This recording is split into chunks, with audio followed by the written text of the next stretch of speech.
they're taking our sisters and brothers. God, please. It's what I know. Apparently, there was a program, right, where people applied, like, females. In particular, like, red flag.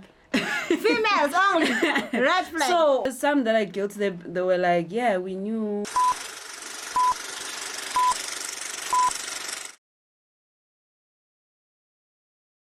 Some that are guilty, they were like, yeah, we knew.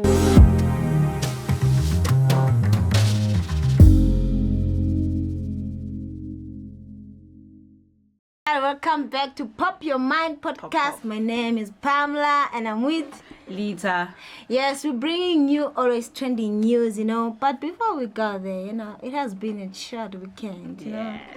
It has been a short weekend with a lot of trends, which we are about to delve in them. But nonetheless, we're starting with this trend. They're calling it a Russian program. Yeah, Alabuga. Alabuga Programme. I don't know if I'm saying it right. I'm not sure a lot about it. Apparently, they use the influencers to make it trend and stuff, and then they're taking our sisters and brothers. God, please. It's what I know. It's what I've heard. I don't know the real facts.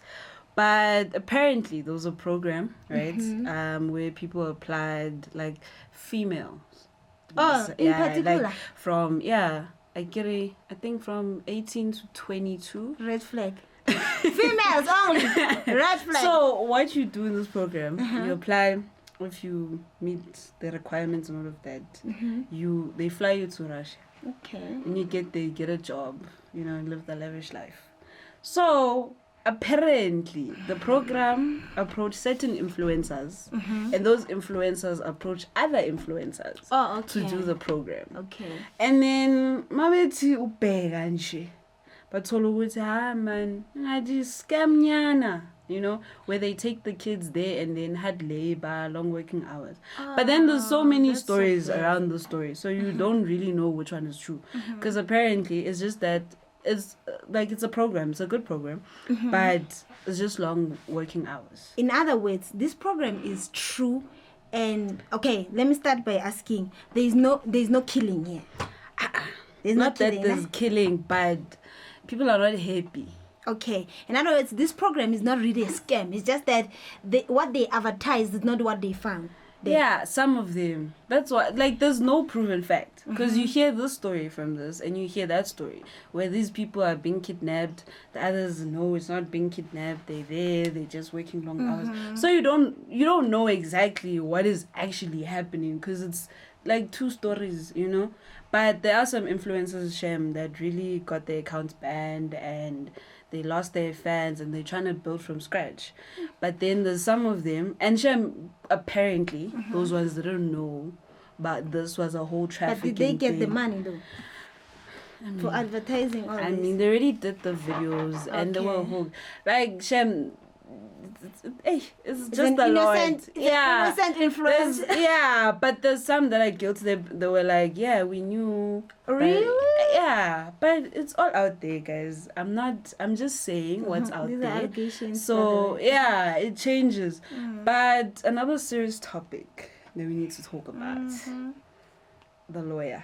Oh yes, I've heard about this lawyer attorney, who was killed on the 5th of September. Those are sad news. In his own firm, bro. Yes, this is alarming actually. Bro, the crime rate in South Africa just keeps going up.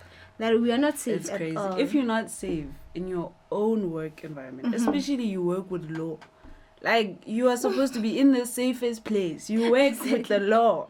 The law is with you, But for you to be on a random day, you wake up, get ready to go to work.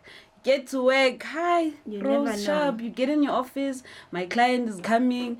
Next thing, papa. Yeah. How? Imagine. And rumors says these people pretended to be clients, Obviously, when they enter the building, people might be like, we're familiar with these people anyway, you see. But still, even if you know a person, that doesn't mean you must not follow protocol.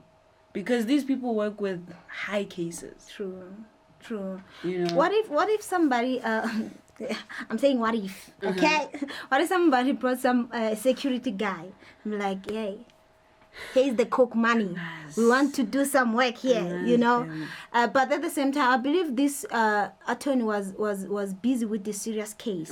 If they can, it can lead to killing. Surely it was a case of somebody who's popular or somebody who's in a they high had class. motive or something. Exactly. But there's a lot of scenarios again around it where it's relating to the case he was on.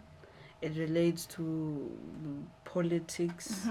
It relates to like a lot of things, and it just makes you feel like as a South African, wherever you are, you're technically not safe.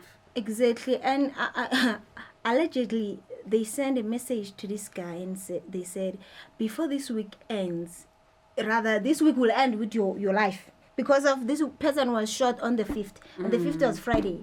So surely the men didn't believe it. Monday passed, Tuesday passed, like, nah, it won't happen. So I believe people have to be so cautious and take these messages serious. I believe it was not a first message. I believe so as an attorney, and but this one was serious. Probably the previous one they went by like there was just a threat, but this one was serious. So I believe that we have to be cautious in such messages. But man, when you work with law, like especially when you work high profile cases, your life is technically at risk. Because one thing I've learned from some of South African documentaries on Showmax specifically, there's a lot of serial documentaries or basically crime related documentaries, and when you watch them, one thing you learn from the law enforcement, whether it be the detectives or the police that were involved or the lawyers, is that you need to be very crucial with whatever evidence you work with.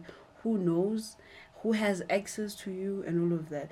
And I remember there was this one documentary that I watched, Rosemary. Okay. Her case went for years to collect the evidence. They knew who's doing this, but the way they were so cautious about the evidence, the applying for the case and everything, like how they were just collecting the things together, including journalists, like they were part of it, and some of them got like life-threatening threats from the person, and it wasn't an easy process. But what I'm trying to say is that from all of these documentaries, one thing I've learned is that when you are a lawyer or a detective or an officer or whatever, and you're dealing with such cases, your life is at risk. Exactly. And it's not nice, especially in the country we live in, because of the crime rate that we have. It's very alarming, but I don't think it's fair for people, especially in your workplace, man. They say it's a free country. That's what people are doing. You don't have the right to kill another human being. You know, so we have to be careful. Hence, I was saying, like, I believe, like, in every work environment, we are not safe. You know, we are not safe. So, I don't know. We never know what's the call of tomorrow. So, we're just living by grace of God. Hang in there, you know. But these are very sad news, and we are sending condolences to the family. And may his soul rest in peace, you know. But nonetheless, after 4 decades, gone. Yo, just imagine. And apparently, he left a 12-year-old. That hurt me the most. He left the 12-year-old. I don't know, son, but I think it's a son. So I was like, oh my goodness, 12. Good Jesus. God. You see, that son still needs his father. People are... Imagine people taking... Mother, what are you going to say to the child? Your dad went to work, and then again. What? Say that again. You know, to people, it's easy to take somebody's life. Because they feel like it's the easy solution. They don't think about the fusion and other people left behind, you see. But nonetheless, that's all for this very video or this podcast, guys. Until we meet again, we're popping our mind. Comment in the comment section, and don't forget to like, subscribe, and share with other people. Let's hear what you say about all these trends. Until we meet again. Peace.